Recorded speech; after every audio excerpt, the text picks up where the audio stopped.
This week we're going to be looking at drugs which have their actions on the central nervous system, and in this first section we're just going to have a quick overview of the major players in the various treatments that we're going to look at. I'm talking about the neurotransmitters that play very important roles in brain function, and therefore the neurotransmitters that we manipulate in order to try and treat various central nervous system disorders. So as usual, we won't be looking at every disorder. We haven't got anything like enough time for that, but we'll be picking some major ones which tend to bring along with them a lot of pharmacological management, and for which very often there may not be a cure, but there is a treatment, and therefore you're likely to see quite a lot of people who are taking the drugs that we're going to talk about long term. Alright, so let's have a look at the disorders that we are going to be covering. We're going to look at anxiety and its treatment, depression and its treatment. We're not going to be focusing on the disease itself, more than just to see how the treatments might work. We're also going to look at schizophrenia, which is a serious psychiatric illness, as I'm sure you know, but it is quite common, and it also is one for which there is no cure, and so ongoing treatment is required. We're also going to look at Parkinson's disease and its treatment, and finally we'll have a look at epilepsy.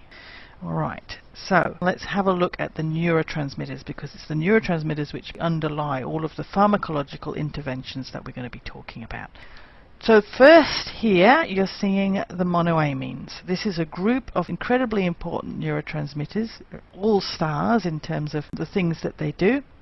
They're all quite closely related chemically, and they include dopamine, adrenaline, the American term for which is epinephrine, noradrenaline, the American term for which is norepinephrine, and serotonin, the English term for which is 5-hydroxytryptamine, or 5-HT. All of these neurotransmitters are very important in brain transmission, and they play important roles in arousal, in other words, our alertness, our responsiveness to stimuli. They play important roles in emotions, and therefore mood, how we feel, and they play important roles in cognition, your actual intellectual activities, your memory, ability to concentrate. So these are really important neurotransmitters in brain function. For a long time there has also been what is known as the monoamine theory of depression, which is based on the idea that if you give people drugs which increase any or all of these monoamines, you tend to make them happier if they're depressed. There's quite a bit of data to support that, and it has led to the idea that if by boosting monoamines in somebody who is depressed you can make them feel better, then depression perhaps comes about as a result of a deficiency of these monoamines. Now, it's very hard to get direct evidence for that, particularly from humans. There's certainly evidence from animals. You can produce a depression-like set of responses in animals by reducing the levels of these neurotransmitters in their brain. Of course, you can't ever tell whether an animal is truly depressed, but you can certainly get the outward appearance of what would seem a very depression-like state. So there is a fair bit of evidence for the fact that depression is linked in some way to the levels of these neurotransmitters in the brain. So those are the monoamines: adrenaline, noradrenaline, serotonin and dopamine. Let's just have a look at their chemical structure. Now, I won't expect you to learn the chemical structure, but it is quite interesting just to see how related they are. That's the chemical structure of dopamine. The green atoms are carbon, the white are hydrogen, the red are oxygen, and the blue is nitrogen. And it's the nitrogen group here, nitrogen containing group, which puts this molecule into the amine class. So that's dopamine. Here along comes adrenaline. You can see you've got that same ring structure and then a sort of tail of carbon atoms coming off, and there's the amine group again on the adrenaline molecule. In bounces noradrenaline, the same ring structure again with the oxygens hanging off it, and then the carbon atom tail with various slightly different groupings attached to it, but here's the amine group again on noradrenaline. And here comes serotonin rotating in. Serotonin has got an additional 5-component ring attached to it, and then the tail coming off, and here's the amine group again, qualifying it as a member of this group. So there they all are. Give a little wiggle, the monoamines. Incidentally, these three here, adrenaline, noradrenaline and dopamine, are sometimes also called the catecholamines because of the specifics of their structure. So amines is a whole lot of them. Catecholamines will be your dopamine, adrenaline and noradrenaline. Now, this diagram is just going to show you the production of those catecholamines from the amino acid tyrosine. Tyrosine is used to produce a compound known as L-DOPA. L-DOPA is then converted enzymatically to dopamine, and dopamine undergoes metabolism to noradrenaline, and noradrenaline to adrenaline. So at each of these stages there are different enzymes which are performing these chemical conversions. I haven't put the names of the enzyme in because I don't need you to learn that. But what is interesting for you to note is that dopamine, noradrenaline and adrenaline are synthesized along the same biochemical pathway from the same precursors. So the precursor for all of these neurotransmitters is the amino acid tyrosine, and this is the pathway along which they are produced. If we look at 5-hydroxytryptamine or serotonin, the other monoamine, it is produced from a different amino acid known as tryptophan. That tryptophan is converted into 5-hydroxytryptophan, which is then converted to 5-hydroxytryptamine or serotonin. So the precursor amino acids tryptophan and tyrosine are what are required to produce your monoamine neurotransmitters. Let's just have a little think about the functions of these monoamines now and various other neurotransmitters that we're going to talk about. First of all, noradrenaline. What does it do? Well, we know it's an important autonomic neurotransmitter. It's the neurotransmitter that mediates the sympathetic responses that we see. But it's also very important in the central nervous system. And as I've said, it's important in arousal and mood. It's also important centrally in the regulation of blood pressure. There are brainstem areas that are important in maintaining and coordinating the control of blood pressure, and noradrenaline is important there. It also has a role in long-term memory. The specifics of it are not really known, but we know it plays roles there. So both in the periphery and in the central nervous system, noradrenaline is a very important neurotransmitter. Now, this is a diagram of what we call the noradrenaline pathways in the brain. This is where the major noradrenaline-containing neurons are projecting to. If you look here down in the brainstem, this green blob here is where a lot of the cell bodies of noradrenaline-containing neurons are located. And these arrows and lines are basically showing you where those cells are then projecting to. So we've got noradrenaline cell bodies sitting here, sending messages pretty much all around the forebrain, all over the place, and importantly down here to the lower part of the forebrain there, basal forebrain. This is a very important area in terms of reward and pleasure. There are some very important neurons there that are very much involved in rewarding you and reinforcing behaviors. So things that give you pleasure, whether it's food or any particular activities or drugs, all tend to light up this area of the brain here. So when you see neurons projecting to that area, it's a fairly good bet that they're going to be involved in reward in some way. But you can see that the noradrenaline neurons pretty much get everywhere, and clearly they're pretty important in the executive areas of the brain. Serotonin. This neurotransmitter is involved or implicated in even more functions than noradrenaline is. You can see they're listed out. Pretty much if you do it, serotonin will be involved in it in some way. So certainly it's involved in mood, it's involved in your emotional state, it's involved in sexual behavior, we know it's involved in sleep, it's involved in appetite, how much you want to eat and when you want to eat. It's involved in pain, in damping down pain. It's involved in movement, that is, the control of movement from the brain. It's involved in a number of autonomic and endocrine functions, so it also has influences that go out into the periphery, not just in the central nervous system. It's pretty much involved in everything, to the extent that a number of people who research this particular neurotransmitter prefer to call it a neuromodulator, because it really has its fingers in so many pies. It alters so many central nervous system responses, and it does so often by altering the response to various other neurotransmitters that some people say, well, it's more of a modulator, it's more altering responses to other neurotransmitters than it is bringing about its own responses. And it does both. But when you think of it as a neuromodulator, it makes more sense that there are a number of neurotransmitters in the brain that are involved in what appear to be the same functions. Because the reality is that many of these neurotransmitters are working together, or they're working as part of a network that requires all of them in order for you to get these very complex higher functions that you see here.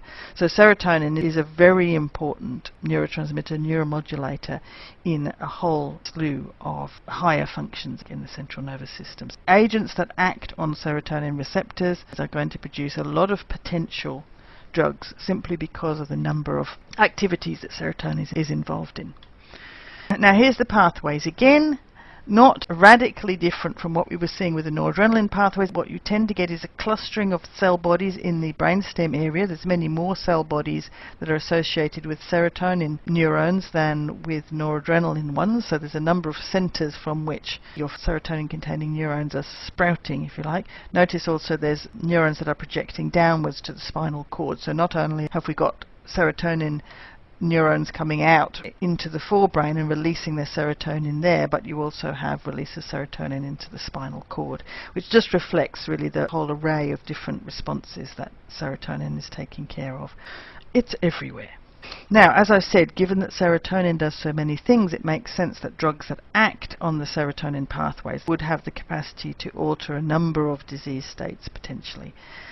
And so we now know that many of the antidepressants are specifically targeting the serotonin system. There's the specific serotonin reuptake inhibitors, and also many of the older drugs that are not so specific are also acting on serotonin function.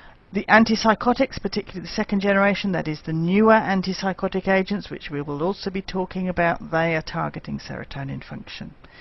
There are a number of anti-migraine drugs that target particular serotonin receptors.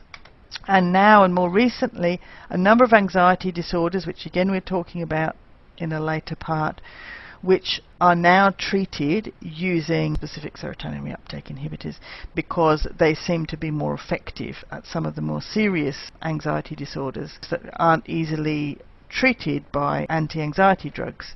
And there are some new drugs that are being trialled and used for Alzheimer's dementia, which also target serotonin function. Okay, next monoamine, dopamine.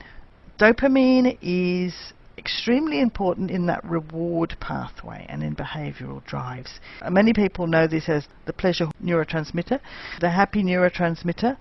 It's very much involved in that forebrain region that, when it's stimulated, gives feelings of intense pleasure and therefore gives you rewards for doing things that are biologically advantageous, and therefore when those areas are activated and when dopamine is released in those areas, whatever it is you've done makes you feel good, but it also makes you more likely to do it again. So reward and reinforcement of behavior. It's very important in the planning and execution of movements, complex movements. There's a series of structures in the brain called the basal ganglia or the basal nuclei, which are involved in control of movements, and dopamine has a very important pathway within that system. We know that because of what has been revealed by the disorder Parkinson's disease. We know also that dopamine is involved in quite a specific area of hormonal control, in that it inhibits prolactin release from the pituitary gland. Here are the dopamine pathways in the brain. Now, unlike the other ones I've shown you, they actually fall into a number of distinctly different pathways. When we looked at serotonin, okay, we had the cell bodies, the nuclei down here in the brainstem, but then we had the projections, the axons going out all around and about the place. But with dopamine you have 4 quite distinct pathways in the brain, which is a little bit unusual. You have this one here starting in an area called the substantia nigra, and the neurons project and release their dopamine into an area called the striatum. Now these are the structures that I was telling you about that are known as the basal ganglia, and these are the ones that are involved in movement. So it's this pathway here that is involved in movement.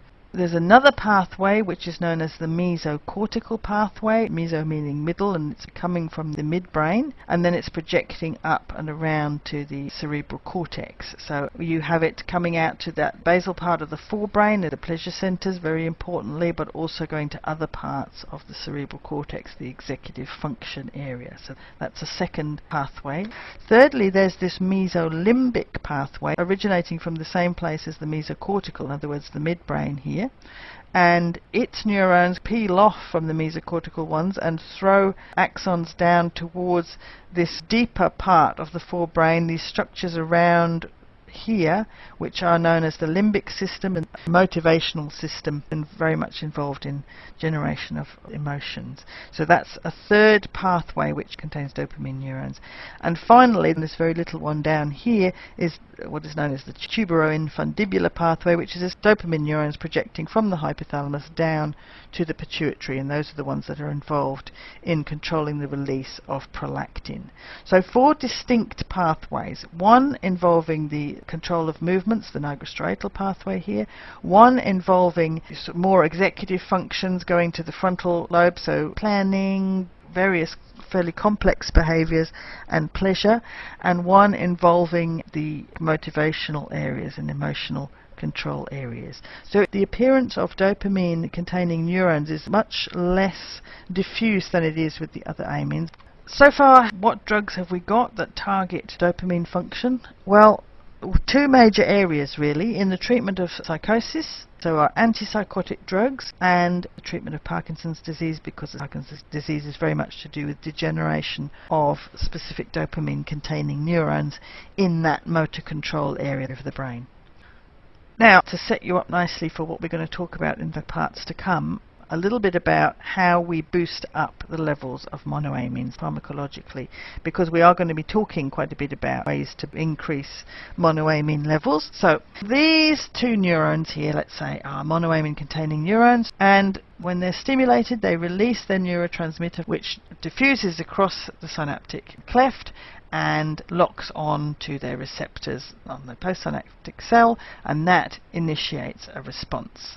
Now, I've made it very convenient in that it just so happens that the number of receptors and the number of transmitter molecules line up. Of course, that's nonsense, that wouldn't actually happen, but you get the gist. In order to end that signal, to allow the neurons to return to normal and to pass another signal, of course the neurotransmitter then must be removed and everything returned to normal. You don't want the neurotransmitter to remain there and continue to stimulate the neuron. The message, once it's done, is done.